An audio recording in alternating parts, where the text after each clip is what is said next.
Itulah, selama ini masyarakat hanya sekedar mengejar untung sesaat. Dia tidak memikirkan tentang jangka panjangnya dan termasuk barokah dari yang. Coba kalau misalnya masyarakat ini betul-betul berdagang sesuai dengan ala Nabi, sudah dipisahkan, ini betul-betul yang masih bagus, ini sudah japo, ini sudah busuk, ini yang masih bagus, ya, sehingga harganya pun disesuaikan. Ya, jangan misalnya jual misalnya 1 liter, 1 kilo yang bagus-bagus di atas, yang di bawah busuk, sehingga merugikan. Nah, ini yang kemudian sudah tidak sesuai dengan syariah. Makanya perlu dipahami secara baik bahwa yang kita harapkan dari proses-proses perdagangan itu, dari proses-proses bisnis itu adalah tidak hanya sekedar untung semata, tetapi Assalamualaikum warahmatullahi wabarakatuh. Berjumpa kembali di channel YouTube BKM News, Berita Kota Makassar. Satu informasi 4 media, bisa dibaca, bisa dengar, dan yang bisa dinonton. Kembali bersama saya Irwan Lupus pada obrolan Ramadan. Nah, pada obrolan kali ini saya telah kehadiran tamu di studio yang sudah tak asing lagi, yang memang juga setiap waktu, setiap kesempatan beliau selalu tampil di channel ini. Namun sebelum itu saya ngajak Anda untuk subscribe channel ini, like, share, dan nyalakan notifikasinya agar bisa mendapatkan video-video terbaik dan terbaru dari kami. Ya, baik pemirsa, saya tanpa panjang lebar, saya langsung sapa tamu saya yang telah hadir di studio. Beliau adalah Ustadz Suwardi Rapi, CHSPDI, NTDI, Ketua Pimpinan Wilayah Ikatan Indonesia Provinsi Sulawesi Selatan, dan juga Wakil Ketua Umum Pimpinan Pusat Ikatan Dai Muda Indonesia. Assalamualaikum Ustadz. Waalaikumsalam. Apa kabar? Alhamdulillah. Berbunga-bunga ini. Sepertinya begitu bahagia. Baik pemirsa. Pemirsa, kali ini kita akan bahas terkait dengan ekonomi syariah dan tantangannya. Nah, ini penting sekali supaya ini bisa menjadi referensi buat pemirsa dimanapun berada kalau bicara soal ekonomi. Ya, ini ekonomi syariah.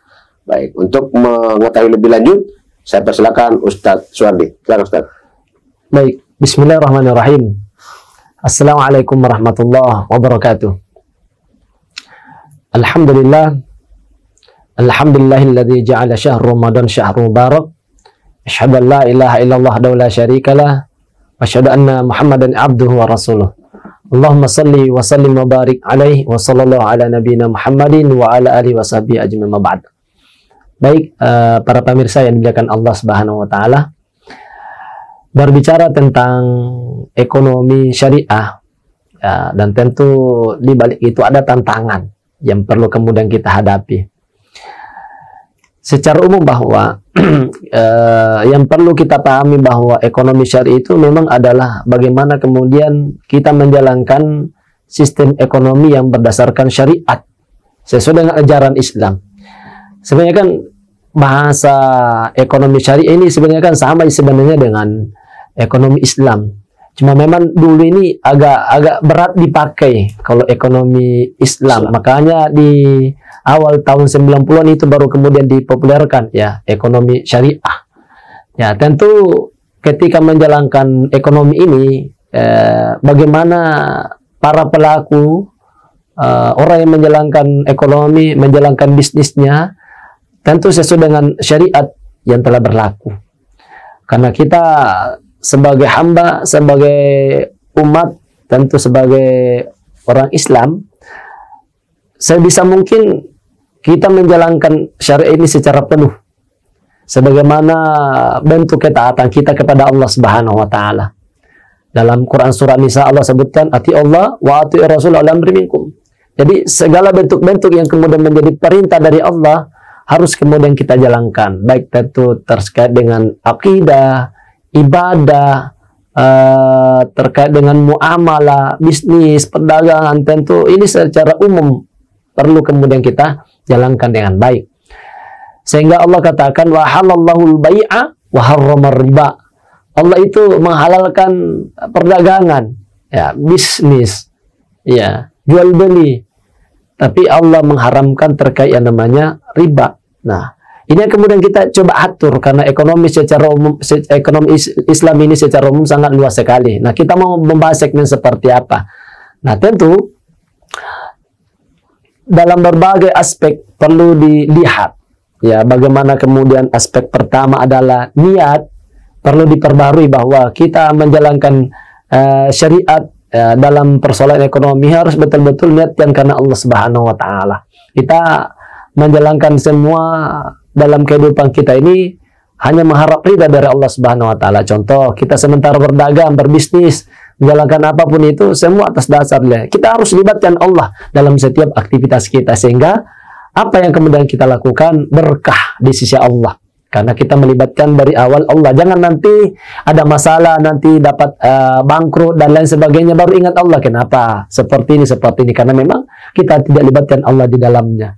Yang kedua, tentu di dalam menjalankannya perlu diperhatikan juga terkait dengan misal kita menjual produk. Produknya itu harus yang halal.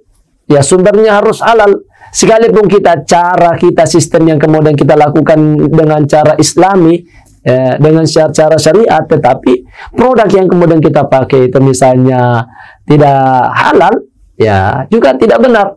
Makanya produk harus halal, sistemnya juga harus benar. Jadi harus dua ini hal yang penting dijalankan dalam persoalan ekonomi syariah.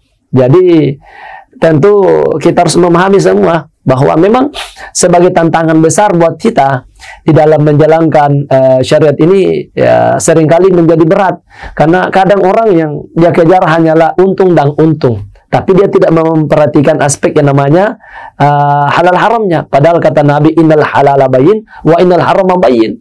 Ya, memang sesuatu yang sifatnya jelas haram tinggalkan, yang memang sifatnya jelas halal itu yang kemudian kita ikhtiarkan. Makanya Islam ini sebenarnya sangat memperhatikan aspek-aspek seperti ini, sehingga bagaimana kemudian kita menjadi seorang muslim yang betul-betul kafah dalam menjalankan syariat ini dengan baik. Nah, tentu dampak yang kita inginkan dalam ekonomi syariah ini betul-betul terasa di masyarakat, sehingga kekayaan yang ada ini sebenarnya tidak boleh hanya dirasakan oleh segelintir orang. Tetapi dalam Al-Quran dibahasakan bahwa liyakuna dulatan bainal aghniya, bahwa kekayaan ini harus dirasakan semua orang dan harus dipergilirkan. Ya, jadi kalau saya pinjam bahasanya mantan presiden, wakil presiden RI, ya, Prof. Ma'ruf Amin, beliau mengatakan bahwa harus ada distribution income, harus ada distribusi pemasukan. Ya, tentu misal ketika kita berdagang, bisnis, ada untung, ya ini yang kemudian harus dikeluarkan haknya. Dengan cara apa? Sehingga betul-betul berkah kita punya usaha, dikeluarkan misalnya haknya, zakatnya, infaknya. Ya, ini kan juga berbicara tentang zakat, infak, sedekah adalah merupakan bagian daripada ekonomi syariah. Kalau kemudian kita kembali melihat sejarah bagaimana kemudian ketika di zaman Umar bin Abdul Aziz, ketika menjadi khalifah, menjadi pemimpin di saat itu, luar biasa, hanya dalam jangka waktu yang singkat sekali, 2,5 tahun saja beliau menjadi pemimpin, ia kemudian mengelola zakat ini dengan baik, dikelola ini Baitul Mal dengan baik, ya, sehingga betul-betul profesional, didata dan dicari-cari di mana orang yang bisa menerima zakat. Tidak ada orang yang menerima zakat karena sejahtera orang. Nah, seperti itulah pula ketika misalnya zakat ini dikelola dengan baik, dengan potensi dari orang-orang kaya ini yang ada di negeri kita ini luar biasa, harus dikelola dengan baik. Sekarang kan banyak ya, misal badan-badan zakat, lembaga-lembaga zakat seperti misalnya LMI, IZI, RZ, BNP Duafa dan lain sebagainya, banyak yang kemudian bisa kemudian membantu. Makanya kan dalam Al-Quran perintahnya itu dari harta yang kemudian kita peroleh itu, dari hasil usaha kita yang mungkin selama ini dijalankan, harus dikeluarkan. Ya, sehingga lebih bermakna bermakna daripada ikhtiar kita dalam mencari ridho Allah lewat usaha tadi. Sehingga Allah perintahkan, khudz min amwalihim shadaqatan tutahhiruhum wa tuzakkihim biha. Ambil, itu sebenarnya diperintahkan diambil. Jadi kalau ada lembaga zakat yang datang kepada kita, mereka sebenarnya bukan meminta, ya, tetapi memang Allah yang perintahkan, disuruh ambil itu. Sehingga kenapa jamaah sekalian dan para pemirsa, tentu harapannya adalah tutahhiruhum wa tuzakkihim biha, supaya kemudian bisa mensucikan jiwa, juga bisa mensucikan harta. Sehingga pergerakan ekonomi di tengah-tengah masyarakat ini, misalnya lewat gerakan zakat, lewat gerakan infak, ini terdistribusi dengan baik. Ada orang misalnya yang butuh modal usaha, Lewat dana-dana ini yang kemudian dikelola oleh lembaga zakat bisa dikelola untuk menjadi support untuk kemudian modal usaha kepada mereka. Hari ini contoh, kita misalnya datangi dan berikan bantuan kepada para mustahik. Hari ini kasih modal usaha. Tapi boleh jadi tahun depan dari hasil usaha yang kemudian kita berikan, kita support ini, maka insya Allah tahun depan dia kemudian naik status menjadi dari mustahik menjadi muzaki. Dia lagi kemudian akan berzakat. Coba kalau perputaran ini terus seperti ini terjadi di antara masyarakat, maka akan terjadi perbaikan ekonomi di tengah-tengah masyarakat. Sehingga harapannya ini menjadi peningkatan kualitas taraf kehidupan di masyarakat lewat pergerakan dan penunaian ekonomi syariah. Tentu kita tidak bisa mungkiri di Indonesia ini, di negara kita ini ada dua sistem yang sering kemudian berhadap-hadapan antara sistem syariah dan konvensional. Baik kemudian banyak ada bank konvensional, ada bank syariah, begitu juga dengan misalnya asuransi, ada asuransi syariah, ada juga asuransi konvensional, termasuk pasar modal dan lain sebagainya. Sehingga ini menjadi tantangan pilihan-pilihan kita bagaimana menjadi seorang muslim yang bisa memilih yang tentu yang terbaik. Nah, bagi kita orang beriman, orang mukmin harus kemudian menjadikan sistem ekonomi ini menjadi lebih syariah sehingga dasarnya betul-betul merujuk kepada Al-Qur'an, hadis dan ijtihad para mujtahid. Saya kira itu yang saya sampaikan. Baik, menarik sekali Ustaz, ekonomi syariah dan tantangannya. Bagi masyarakat muslim, sebenarnya dua hal yang paling mendasar antara konvensional dengan syariah. Ini menjadi pilihan-pilihan bagaimana kita, terutama para pelaku bisnis misalnya, para pengusaha, baik usaha yang bonafit maupun usaha-usaha kecil. Jadi sebenarnya konsep yang paling mendasar kalau dari syariah ini hanya pengaturan terkait dengan bagaimana para pelaku usaha ini bisa berperilaku jujur, dan kejujuran itu kemudian dia bisa mendapatkan barokah dari usaha itu. Nah, di situ juga dalam kehidupan kita bermasyarakat, anggaplah kita misalnya sebagai penjual, ya anggaplah penjual misalnya di pasar terong di mana ya, tentu kita dibutuhkan kejujuran.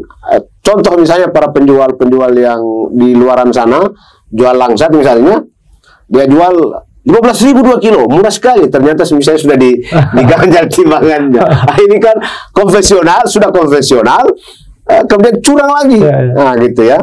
Kemudian juga misalnya para pelaku bisnis yang online misalnya ya, online. Ini juga kadang-kala yang ditampilkan gambarnya begitu dahsyat mahal sekali. Ternyata pas tiba, aduh, kualitasnya jauh di bawah standar. Nah, ini sebenarnya dibutuhkan bagaimana syariah itu mengatur ini tingkat kejujuran para pelaku usaha. Gimana Ustaz untuk merespon terkait dengan hal-hal semacam ini? Baik. Bagi orang beriman, sebetulnya kalau dia memahami ayat tentang wailul lil mutaffifin, celakalah bagi orang yang mengurangi takaran timbangannya. Jadi saya juga sering menjadi korban, Ustaz. Dan seringkali bertengkar dengan para penjual. Betul-betul bahwa yang kita jual ini 3 kilo, saya tetap beli dengan harga segitu, tapi janganlah dikurangi karena tidak berkah. Karena itulah selama ini masyarakat hanya sekedar mengejar untung sesaat. Dia tidak memikirkan tentang jangka panjangnya dan termasuk barokah dari yang. Coba kalau misalnya masyarakat ini betul-betul berdagang sesuai dengan ala Nabi, sudah dipisahkan, ini betul-betul yang masih bagus, ini sudah japo, ini sudah busuk, ini yang masih bagus, ya, sehingga harganya pun disesuaikan. Ya, jangan misalnya jual misalnya 1 liter, 1 kilo yang bagus-bagus di atas, yang di bawah busuk, sehingga merugikan. Nah, ini yang kemudian sudah tidak sesuai dengan syariah.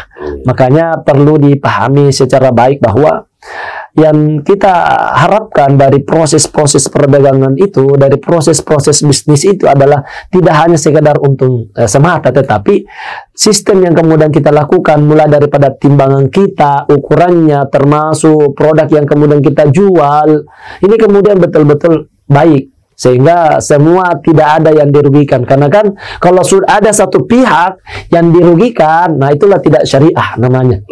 Iya, begitu. Nah, ini menariknya kita bicara soal jujur ini. Saya kalau bisa mengambil sampel antara 1 pedagang sampai 10, mungkin saya belum bisa menemukan ada seseorang pedagang yang mengatakan, Ustadz, jam ini, rusam ini dong, yang lain mau kita beli. Tapi kalau mau kini, tidak apa-apa, tapi harganya saya kurangi. Nah, ini agak salah kita temukan. Nah, kejujuran seperti ini sebenarnya disebut dengan syariah, mengatur bagaimana mengajarkan kita untuk berperilaku jujur terhadap usaha yang kita jual. Nah, jangan karena ini sudah rusak, tapi masih tetap dicampur tadi. Ini sudah dicampur barang rusak, kemudian juga dia kurangi timbangannya, kemudian timbangannya juga dia ganjal, jadi membuat rusak semuanya. Nah, ini sesungguhnya yang menjadi problem kita. Nah, kepada para pelaku-pelaku usaha di luar sana, baik yang sudah bonafit maupun yang masih kecil-kecil, cobalah terapkan, berperilakulah jujur, karena dengan kejujuran itu akan mendapatkan berkahan. Dari berkah itulah kemudian bisa menambah pundi-pundi usaha Anda, kemudian juga bisa dinikmati oleh keluarga, dinikmati oleh siapapun, dan bisa mendapatkan manfaat. Saya kira obrolan kita kali ini cukup luar biasa, dan terima kasih.